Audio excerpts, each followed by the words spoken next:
আচ্ছা, সবাই আশা করি স্ক্রিন দেখছো, একটু রেসপন্স করো কুইকলি। জি ভাইয়া। ওকে। হ্যাঁ, লাস্ট ক্লাসে আমরা হচ্ছে রাদারফোর্ড মডেলের সীমাবদ্ধতা দেখতেছিলাম যে রাদারফোর্ড মডেল আসলে কোন একটা পরমাণুর স্থায়িত্ব বা স্টেবিলিটি ব্যাখ্যা করতে পারে না।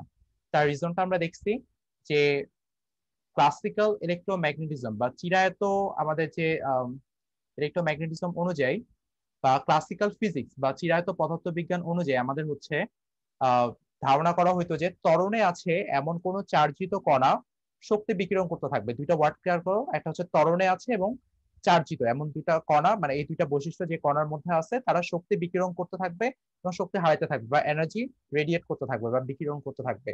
আমরা যখন ম্যাক্সওয়েলের থিওরিটা দেখছি আমরা দেখলাম যে ইলেকট্রন হচ্ছে এক ধরনের চার্জিত কণা এবং ইলেকট্রনের ত্বরণ আছে। সো ইলেকট্রন হচ্ছে ম্যাক্সওয়েলের তত্ত্ব অনুযায়ী ইলেকট্রন তোমার হচ্ছে এনার্জি হারাতে হারাতে বা শক্তি বিকিরণ করতে করতে আফটার অল নিউক্লিয়াসে গিয়ে পড়ে যাবে। সো আলটিমেটলি কোনো কিছু মহাবিশ্বে এক্সিস্ট করতেছে না সেই হিসেবে। আচ্ছা, এবং আমরা গতকালকে বুঝছি যে ইলেকট্রনের কিভাবে ত্বরণ আমরা দেখাতে পারি, যে ইলেকট্রন যে ত্বরণ আছে সেই ত্বরণটা আমরা দেখছি যে আসলে এখানে বেগের মানটা সেম থাকতেছে বাট বেগের দিকটা চেঞ্জ হচ্ছে প্রতি সময় সময়। সো বেগের দিক চেঞ্জ হলে আমাদের বেগ ইজ এ ভেক্টর রাশি, মানে বেগ হচ্ছে একটা ভেক্টর কোয়ান্টিটি। সো হচ্ছে বেগ যেহেতু একটা ভেক্টর কোয়ান্টিটি, বেগ হচ্ছে মান এবং দিক দুইটা দ্বারা ডিফাইন করা হয়। সো ভেক্টরের মান সেম থাকলেও দিক যেহেতু চেঞ্জ হয়ে যাচ্ছে তার মানে বেগও চেঞ্জ হয়ে যাচ্ছে, আর বেগ চেঞ্জ হলে আমরা সেখানে বলবো ত্বরণ আছে। তো সেই বিষয়টা আমরা দেখছি কিভাবে ত্বরণের ইকুয়েশন বের করছি, এমভি স্কয়ার বাই আর, এটা হচ্ছে কেন্দ্রমুখী বল। কেন্দ্রমুখী ত্বরণ আমরা জানি কেন্দ্রমুখী ত্বরণ হচ্ছে V square by R. So এখান থেকে আমরা এমভি স্কয়ার বাই আর কে আনছি এবং হচ্ছে আমরা দেখাইছি যে এমভি স্কয়ার বাই আর হচ্ছে এখানে স্থির বৈদ্যুতিক আকর্ষণ বলের সমান, এটা দেখছি আমরা লাস্ট ক্লাসে। সো এখান থেকে আমরা বুঝছি বিষয়গুলো। এখন হচ্ছে আমরা এরপরে যে বিষয়টা স্টার্ট করতে চাইছিলাম, একটা হচ্ছে প্রথম পয়েন্টটা ছিল রাদারফোর্ডে, যে আমাদের রাদারফোর্ডের মডেল আসলে পরমাণুর স্থায়িত্ব বা স্টেবিলিটি ব্যাখ্যা করতে পারে না। এখন আসলে সেকেন্ড পয়েন্টটা, যে রাদারফোর্ডের মডেল আসলে বিচ্ছিন্ন পারমাণবিক বর্ণালী ব্যাখ্যা করতে পারে না। আচ্ছা, ভুলে পারে লিখছি, রাদারফোর্ডের মডেল বিচ্ছিন্ন পারমাণবিক বর্ণালী ব্যাখ্যা করতে পারে না। এখন বিষয়টা কি ছিল, আমরা যদি গ্যাস পরমাণু নেই, হইতে পারে হাইড্রোজেন গ্যাস কিংবা হইতে পারে হচ্ছে হিলিয়াম হিলিয়াম গ্যাস। তো এখানে মেইনলি হচ্ছে আমরা হাইড্রোজেন গ্যাসকে কনসিডার করলাম, হিলিয়াম আমরা নিতে পারবো না, পরে আমরা বুঝবো যে হিলিয়াম প্লাস কে আমরা নিতে পারতাম আসলে। সো হিলিয়ামকে আমরা এখানে নিব না, আমরা গ্যাসিয়াস পরমাণু হিসেবে হাইড্রোজেনকে নিলাম ধরো, এবং হাইড্রোজেন পরমাণুকে কি করলাম আমরা ইলেকট্রিক কারেন্ট দ্বারা হিট করলাম। তো যেহেতু গ্যাস পরমাণুকে আমরা যদি ইলেকট্রিক কারেন্ট দ্বারা হিট করি এবং কিছু সময় পর দেখতে পেলাম যে সেখান থেকে কিছু নির্দিষ্ট তরঙ্গ দৈর্ঘ্যের ইলেকট্রোম্যাগনেটিক ওয়েভ নির্গত হচ্ছে। তো এটা আমরা অবজার্ভ করলাম, কিছু নির্দিষ্ট তরঙ্গ দৈর্ঘ্যের ইলেকট্রোম্যাগনেটিক ওয়েভ আসলে বের হচ্ছে, এবং সেই ইলেকট্রোম্যাগনেটিক ওয়েভ যেহেতু কিছু নির্দিষ্ট আলোকে রিপ্রেজেন্ট করতেছে, আমরা পাশে ধরলাম হচ্ছে একটা ফটোগ্রাফিক প্লেট রাখলাম, একটা ফটোগ্রাফিক প্লেট রাখলাম, এবং সেই প্লেটে যদি আমরা হচ্ছে নির্দিষ্ট তরঙ্গ দৈর্ঘ্য যখন আমরা সেই প্লেটে ফেলবো এবং দেখতে পারবো যে আমরা আগেই বলছি কিছু নির্দিষ্ট তরঙ্গ দৈর্ঘ্য, এটা কিন্তু আমরা মেনশন করছি, তার মানে এই প্লেটে শুধুমাত্র কিছু নির্দিষ্ট তরঙ্গ দৈর্ঘ্যের আলোকেই আমরা ক্যাপচার করতে পারবো। লাইক ধরো হচ্ছে এখানে একটা ব্যান্ড পেলাম, সে প্রথম ব্যান্ডটা আমরা এটা ধরলাম যেটা হচ্ছে 4000 অ্যাংস্ট্রম তরঙ্গ দৈর্ঘ্যের একটা তাড়িত চুম্বক তরঙ্গ। আরেকটা সেকেন্ড ব্যান্ড পেলাম হচ্ছে ধরো 4200 অ্যাংস্ট্রমের, আরেকটা ব্যান্ড পেলাম ধরো হচ্ছে 4400 অ্যাংস্ট্রমের। তার মানে একটু খেয়াল করো এর মাঝের যে ব্যান্ড গুলো ধরো 4000, 3970 অ্যাংস্ট্রম, এটা কিন্তু এখানে আসে নাই, এটা কিন্তু ডিটেক্ট করা যায় না, এখানে আসে নাই। তারপরে ধরো হচ্ছে এগুলো কিন্তু রাফ ভ্যালু, এগুলো কিন্তু এক্সপেরিমেন্ট হিসাব করে না, আমি জাস্ট বোঝানোর জন্য রাফ ভ্যালু ধরছি এখানে। এবং 4000 অ্যাংস্ট্রম এবং 4200 অ্যাংস্ট্রমের মধ্যবর্তী আসলে কোন তরঙ্গ দৈর্ঘ্যকেও এখানে ফটোগ্রাফিক যে প্লেট সেই প্লেটে দেখা যায় না। 4000 অ্যাংস্ট্রম থেকে 4200 অ্যাংস্ট্রমের মধ্যেও কোনো ধরনের তরঙ্গকে আসলে ফটোগ্রাফিক প্লেটে দেখা যায়নি। ইভেন হচ্ছে 4200 থেকে 4400 মধ্যে কোনো ধরনের ওয়েভকে এখানে দেখা যায়নি, শুধুমাত্র কিছু নির্দিষ্ট তরঙ্গ দৈর্ঘ্যের ফোটন নির্গত হয়েছে, যে ফোটনকে আমরা হচ্ছে ফটোগ্রাফিক প্লেটে দেখছি, এবং ফটোগ্রাফিক প্লেটে হচ্ছে কিছু নির্দিষ্ট ব্যান্ডের ইলেকট্রোম্যাগনেটিক ওয়েভকে আমরা ডিটেক্ট করতে পারলাম, মাঝে কিন্তু কোনো কিছু পারলাম না। তার মানে এখানে একটু বলো তো কে একজন, এটা বিচ্ছিন্ন হইলো না? মানে এখানে কিন্তু বিচ্ছিন্ন ভাবে আমরা আসলে তরঙ্গ দৈর্ঘ্যকে ডিটেক্ট করতে পারতেছি, এটা কিন্তু কন্টিনিউয়াস না। দেখো একটা থেকে একটা বিচ্ছিন্ন অবস্থায় আছে, আইসোলেটেড অবস্থায় আছে, এগুলো কিন্তু কন্টিনিউয়াস না। তো বিচ্ছিন্ন অবস্থায় আমরা হচ্ছে বর্ণালী পেলাম। সবাই কি বুঝতে পারছো এতটুকু এই জায়গায়?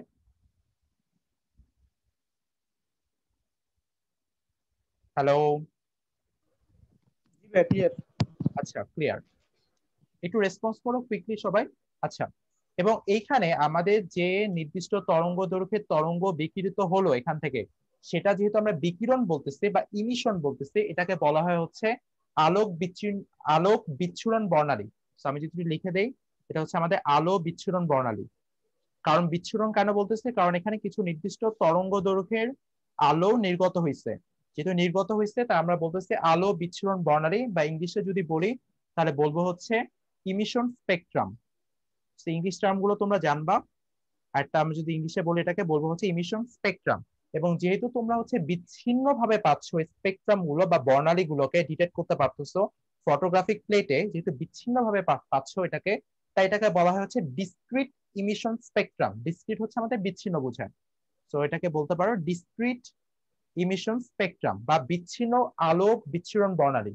তো আশা করি এই বিষয়টা ক্লিয়ার, যেহেতু এখানে কিছু মাত্র স্পেসিফিক বা নির্দিষ্ট তরঙ্গ দৈর্ঘ্যে আলোয় বের হচ্ছে। এখন আসো, এবং বাকি কিন্তু কোনো তরঙ্গ দৈর্ঘ্য ধরা পড়তেছে না এখানে। আমি জাস্ট হচ্ছে এখানে একটু সুবিধার জন্য বলতেছি, ধরো হচ্ছে 4200 অ্যাংস্ট্রম, এখানে অ্যাকচুয়ালি হচ্ছে তোমার ভায়োলেট বা বেগুনি কালার, বলি বেগুনি, এবং হচ্ছে তোমার 4400 অ্যাংস্ট্রম, এখানে ধরো হচ্ছে তোমার হলুদ কালার, হলুদ কালার লাইট পেলাম আমরা, ঠিক আছে। সো একটা বেগুনি পেলাম, একটা হলুদ কালার পেলাম, ধরে নাও সাপোজ, আমি এখানে কোনো কিছু জাস্ট তোমাদের বোঝানোর জন্য। আমরা এই বিষয়গুলো আবার দেখবো যে আসলে কোন লাইটের তরঙ্গ দৈর্ঘ্যের রেঞ্জটা কিরকম হয়, আমরা সেটা আবার ফেরত আসবো। ভাইয়া, হ্যাঁ বলো ভাইয়া। এই জিনিসটা আরেকবার পড়াও, আমার নেট কাটে গেছে। আচ্ছা, যখন আমরা গ্যাস পরমাণুকে ইলেকট্রিক কারেন্ট দ্বারা, মানে এই এই চ্যাপ্টার আগের লাস্ট পেজে, মানে লাস্ট 5 মিনিট আরেকবার বলো খালি, মানে শর্টকাটে আচ্ছা বলো, বুঝতে পারবো। আচ্ছা ঠিক আছে, আমি আরেকবার বলতেছি। সো আমরা যখন গ্যাস পরমাণুকে ইলেকট্রিক কারেন্ট দ্বারা হিট করতেছি বা তাপ দিতেছি, তখন আসলে সেখান থেকে গ্যাস পরমাণু থেকে কিছু নির্দিষ্ট তরঙ্গ দৈর্ঘ্যের আলো নির্গত হচ্ছে। যেহেতু আলো নির্গত হচ্ছে, আমরা এটাকে বলতেছি আলো বিচ্ছুরণ বর্ণালী, এবং এটাকে ইংলিশে বলা হয় ডিসক্রিট ইমিশন স্পেকট্রাম। এবং যেহেতু বলা হয়েছে কিছু নির্দিষ্ট তরঙ্গ দৈর্ঘ্য, তাই আমরা যখন ফটোগ্রাফিক প্লেটে অ্যাকচুয়ালি হচ্ছে সেই আলোটাকে দেখতে যাচ্ছি, তখন আসলে সেটাকে বিচ্ছিন্ন অবস্থায় পেলাম, কারণ এখানে সব রেঞ্জের তরঙ্গ দৈর্ঘ্যের ফোটন নির্গত হয় নাই, শুধুমাত্র কিছু নির্দিষ্ট রেঞ্জের কিছু নির্দিষ্ট রেঞ্জের ফোটন নির্গত হয়েছে। তার মানে এই যে ফটোগ্রাফিক প্লেটে আমরা শুধুমাত্র কিছু নির্দিষ্ট দৈর্ঘ্যের তরঙ্গ দৈর্ঘ্যের আলোকে ক্যাপচার করতে পারতেছি, বাকিগুলো কিন্তু থাকতেছে না। মানে এখানে হচ্ছে 4100 তরঙ্গ দৈর্ঘ্য থাকতেছে না, থাকতেছে শুধুমাত্র 4000, 4200 এবং 4400।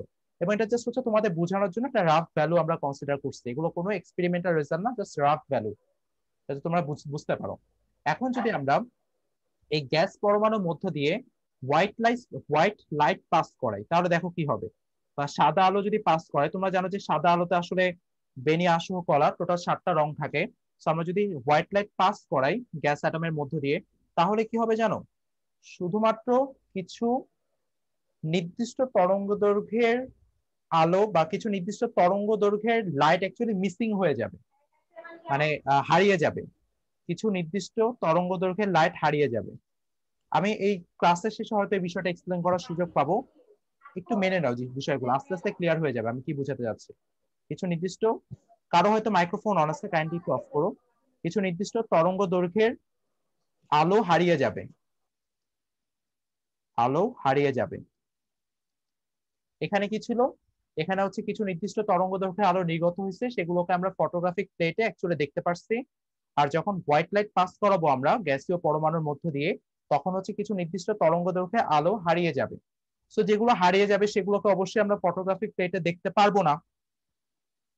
এটুকু তো কমন সেন্স দিয়ে বলা যায় যে আলোগুলো অ্যাকচুয়ালি হারিয়ে গেছে, সেগুলোকে আমরা ফটোগ্রাফিক প্লেটে দেখতে পারবো না, শুধুমাত্র সেগুলোকে দেখতে পারবো যেগুলো অ্যাকচুয়ালি হারায় নাই।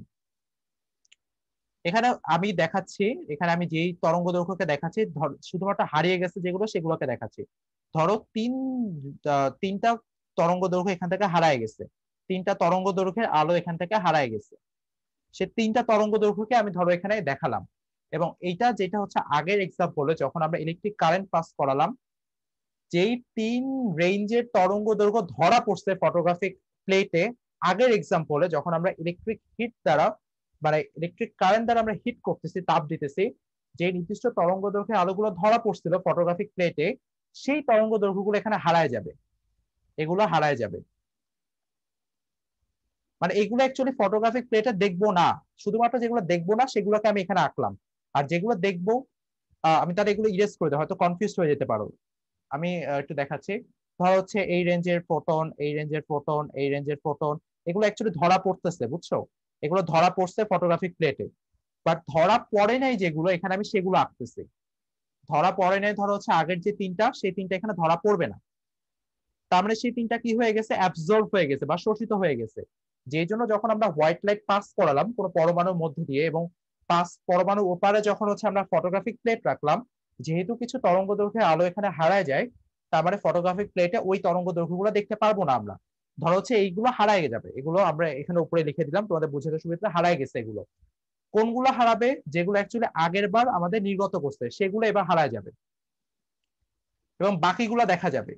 এবং এখানে যে বাকি তরঙ্গ দৈর্ঘ্য গুলো আছে, ধরো হচ্ছে আমি যদি একটু দেখাই, এগুলো অ্যাকচুয়ালি এটা দেখা যাবে, এটা দেখা যাবে, বাট বাকিগুলো হচ্ছে হারায় যাবে। তো যেহেতু বাকিগুলো হারায় যাচ্ছে, এবং সে হারায় যাওয়ার রিজনটা হচ্ছে এখানে অ্যাবজর্ব হয়ে গেছে, মানে আমাদের যে ফোটনটা বা নির্দিষ্ট তরঙ্গ দৈর্ঘ্যের আলোটা, সেটা অ্যাকচুয়ালি এখানে অ্যাবজর্ব হয়ে গেছে বা শোষিত হয়ে গেছে। এখানে যেগুলো গায়েব হয়ে যাবে, অ্যাকচুয়ালি যেগুলো গায়েব হয়ে গেছে, সেই তরঙ্গ দৈর্ঘ্যের আলো, সেই তরঙ্গ দৈর্ঘ্যের আলো, একদম খাঁটি বাংলা ভাষা লিখতেছে তোমাদের বোঝানোর জন্য, সেই তরঙ্গ দৈর্ঘ্যের আলো শোষিত হবে, আলো শোষিত হবে। সো এটা যেহেতু শোষিত হচ্ছে, তাই এটাকে বলতেছি আমরা অ্যাবসর্পশন স্পেকট্রাম বা শোষণ বর্ণালী। সো এই দুইটা টার্ম তোমরা বইতেও পাবা, এটাকে আমরা বলতেছি অ্যাবসর্পশন স্পেকট্রাম বা শোষণ বর্ণালী। শোষণ বর্ণালী। এ পর্যন্ত ক্লিয়ার সবার কাছে? রেসপন্স করো তো বাকিরা, বেশি কঠিন মনে হচ্ছে? হ্যাঁ ভাইয়া ক্লিয়ার। আচ্ছা ক্লিয়ার। হ্যাঁ ক্লিয়ার, কিন্তু এখন আমি নিজে নিজে জিনিসটা ব্যাখ্যা করতে পারবো না আর কি। মানে জিনিসটা বুঝতেছি বাট মানে হ্যাঁ, আমরা ক্লাসের শেষে অ্যাকচুয়ালি আমরা এই বিষয়টা এক্সপ্লেন করবো। যদি আমাদের মিটিংটা এন্ড হয়ে যায়, তাহলে সবাই আবার সেম লিংকে জয়েন করিও। আচ্ছা, আমি বুঝতে পারছি। এটা হচ্ছে ক্লাস আমাদের যখন কোর মডেলের শেষের দিকে যাব আমরা, তখন বিষয়টা তোমাদের পুরোপুরি মেক সেন্স করবে, এটুকু গ্যারান্টি আমি দিচ্ছি। আচ্ছা, তো এখন আসো আমরা হচ্ছে এই রাদারফোর্ড মডেলে আসলে এই ধরনের কোনো ব্যাখ্যা দেওয়া পসিবল হয় নাই, তো বোর মডেলে সেটা পসিবল হয়েছে। আমরা এখন সরাসরি সরাসরি হচ্ছে বোর মডেল স্টার্ট করি। Bohr model. তো প্রথম কথায় আসো, বোর মডেলের ফার্স্ট পয়েন্ট। তো বোর মডেলের ফার্স্ট পয়েন্টটা ছিল এটা, যে ইলেকট্রনগুলো নির্দিষ্ট কিছু শক্তির অরবিটে, নির্দিষ্ট কিছু শক্তির অরবিটে নিউক্লিয়াসের চারদিকে ঘুরতে থাকবে। অরবিটে নিউক্লিয়াসের চারদিকে ঘুরতে থাকবে, নিউক্লিয়াসের চারদিকে ঘুরতে থাকবে, চারদিকে ঘুরবে। সো এই নির্দিষ্ট শক্তির যে অরবিট, খুবই প্রচন্ড বাজে লেখা হচ্ছে, তোমরা একটু কষ্ট করে দেখো। আচ্ছা, ইলেকট্রন গুলো নির্দিষ্ট কিছু শক্তির অরবিটে নিউক্লিয়াসের চারদিকে ঘুরবে, কিন্তু রাদারফোর্ড মডেলে কিন্তু কোনো ধরনের শক্তির কথা বলা হয় নাই। রাদারফোর্ড মডেল অনুযায়ী ইলেকট্রন গুলো এমনে এমনে রিভলভ করতে পারে বা ঘুরতে পারে, এমনে ঘুরতে পারে, এমনে ঘুরতে পারে, জাস্ট নিউক্লিয়াসের চারদিকে ঘুরলেই হলো। এমনে ঘুরতে পারে, এমনে ঘুরতে পারে, এমনে ঘুরতে পারে, বাট কোনো নির্দিষ্ট শক্তির অরবিটের কথা বলে নাই। বাট বোর মডেল সেটাকে উল্লেখ করে দিচ্ছে যে ইলেকট্রন সমূহ কিছু নির্দিষ্ট শক্তির অরবিটালে নিউক্লিয়াসের চারদিকে ঘুরবে। সেকেন্ড পয়েন্ট, এবং এই নির্দিষ্ট শক্তির অরবিট গুলোকে অ্যাকচুয়ালি নাম দেওয়া হয়েছে বা এগুলোকে বলা হচ্ছে শক্তি স্তর। শক্তি স্তর, এবং এই নির্দিষ্ট শক্তি স্তর গুলোকে বলা হয় হচ্ছে কে, এল, এম, এন, এইভাবে রিপ্রেজেন্ট করা হয়। কে দ্বারা বোঝা হচ্ছে প্রথম শক্তি স্তর, এল দ্বারা বোঝায় দ্বিতীয় শক্তি স্তর, এম দ্বারা বোঝায় তৃতীয় শক্তি স্তর, এন দ্বারা বোঝাচ্ছে চতুর্থ শক্তি স্তর। এবং এগুলোর সাথে করেসপন্ডিং একটা নাম্বার আছে 1 2 3 4। আমরা এই নাম্বার গুলো সম্পর্কে ইন ফিউচার আমরা আরো ডিটেলে জানবো। এগুলো হচ্ছে আমাদের প্রধান কোয়ান্টাম সংখ্যা। তো এই যে ইলেকট্রন গুলো কিছু নির্দিষ্ট শক্তির অরবিটে নিউক্লিয়াসের চারদিকে যে ঘুরতেছে, এটাকে আমরা বলতেছি সেই অরবিট গুলোকে শক্তি স্তর। এবং আরেকটা বিষয়, যেহেতু অরবিটের শক্তি আছে, দেখো এখানে আমি একটা ল্যাঙ্গুয়েজ ইউজ করছি, যে কিছু নির্দিষ্ট শক্তির অরবিটে ঘুরতেছে, লাইক অরবিটের শক্তি আছে, এবং এই অরবিটের যে শক্তি এবং ইলেকট্রনের যে শক্তি সেটা সেম হবে।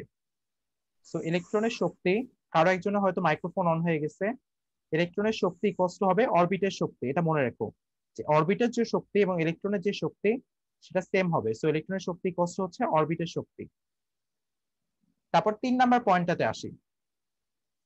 ইলেকট্রন গুলো যখন হচ্ছে কোনো নির্দিষ্ট শক্তির অরবিটে ঘুরতে থাকবে, তখন ইলেকট্রন গুলো হচ্ছে কোনো প্রকার এনার্জি বা কোনো প্রকার এনার্জি বিকিরণ করবে না। সো ইলেকট্রন যখন, মানে এটা লেখার দরকার নেই, লেখার দরকার আছে কি এগুলো নাকি তোমরা বুঝতে পারবা? কেউ বলো তো, এগুলোকে আমি লিখে দিব, লিখে দিলে বেটার। বুঝতে পারবো হ্যাঁ, মডেলটা বুঝতে পারবো, মডেলটা আমার এসএতে ছিল। আচ্ছা হ্যাঁ, আমরা 3 নাম্বার পয়েন্টের কথা just অল্প করে লিখে দিই। ইলেকট্রন শক্তি হারাবে না যখন নির্দিষ্ট শক্তির অরবিটে ঘুরবে। সো এখন বলতে পারো ভাই, আচ্ছা আমি এটা লিখে নিই আগে, নির্দিষ্ট শক্তির অরবিটে ঘুরবে, সো তখন হচ্ছে ইলেকট্রন শক্তি হারাবে না। সো এটা প্রশ্ন তুলতে পারো যে ভাই আসলে রাদারফোর্ডের মডেলে যখন ইলেকট্রন গুলো নিউক্লিয়াসের চারদিকে ঘুরছে তখন আসলে শক্তি হারাচ্ছিল, বাট এখানে আমি বলতেছি যে ইলেকট্রন নিউক্লিয়াসের চারদিকে ঘুরতেছে সে নির্দিষ্ট শক্তির অরবিটে, বাট শক্তি হারাবে না বা কোনো প্রকার বিকিরণ করবে না। এটা আসলে ক্লাসিক্যাল ইলেকট্রোম্যাগনেটিজম কে সাপোর্ট করতেছে না। এবং পরবর্তীতে হচ্ছে বোর বলে যে আমাদের যে ক্লাসিক্যাল ইলেকট্রোম্যাগনেটিজম আছে, ক্লাসিক্যাল ইলেকট্রোম্যাগনেটিজম যেটা ম্যাক্সওয়েলের থিওরি ছিল, ম্যাগনেটিজম অনুযায়ী ম্যাক্সওয়েলের থিওরিটা আমরা গত ক্লাসে দেখছি, খুবই সংক্ষেপে দেখছি। সো ক্লাসিক্যাল ইলেকট্রোম্যাগনেটিজম এবং ক্লাসিক্যাল মেকানিক্স অনুযায়ী বা চিরায়ত পদার্থবিজ্ঞান বা চিরায়ত বলবিদ্যা অনুযায়ী তোমার আসলে চিরায়ত বলবিদ্যার যে ল গুলো সেটা আসলে ইলেকট্রনের মতো ছোট ছোট যে পার্টিকেল গুলো আছে সেটাতে 100% সঠিকভাবে অ্যাপ্লাই করা যায় না। সো এখানে মেকানিক্স এর যে ল গুলো আছে বা সূত্রগুলো আছে সেগুলো আসলে ইলেকট্রনের মতো সাব অ্যাটমিক পার্টিকেলে, ইলেকট্রনের মতো যে সাব অ্যাটমিক পার্টিকেল আছে, সাব অ্যাটমিক পার্টিকেলে 100% অ্যাপ্লাই করা যায় না, 100% অ্যাপ্লাই করা যায় না। এবং এখান থেকে আসলে কোয়ান্টাম ফিজিক্স বা কোয়ান্টাম মেকানিক্স এর যাত্রা শুরু, যে আসলে আমাদের যে ক্লাসিক্যাল ইলেকট্রোম্যাগনেটিজম বা ক্লাসিক্যাল ফিজিক্স, আসলে যে নিউটন যেটা তৈরি করে দিয়ে গেছেন ক্লাসিক্যাল ফিজিক্স, সেটা আসলে বড় বড় অবজেক্টের জন্য অ্যাপ্লিকেবল, বাট ইলেকট্রনের মতো ছোট ছোট সাবঅ্যাটমিক পার্টিকেলের জন্য এটা অ্যাপ্লাই করা যায় না, অ্যাপ্লাই করা যায় না, 100% অ্যাপ্লাই করা যায় না। সেখানে অনেক ধরনের এরর আছে বা হচ্ছে যেটা অ্যাকচুয়ালি পরবর্তীতে কোয়ান্টাম ফিজিক্স এটা ভালোভাবে বুঝতে সাহায্য করছে। সো আমরা ওখানে আর যাওয়ার কোনো দরকার নাই। সো এইটুকু মাথায় রাখবে, এটা ফ্যাক্ট হিসেবে যখন ইলেকট্রন গুলো কিছু নির্দিষ্ট শক্তির অরবিটে ঘুরবে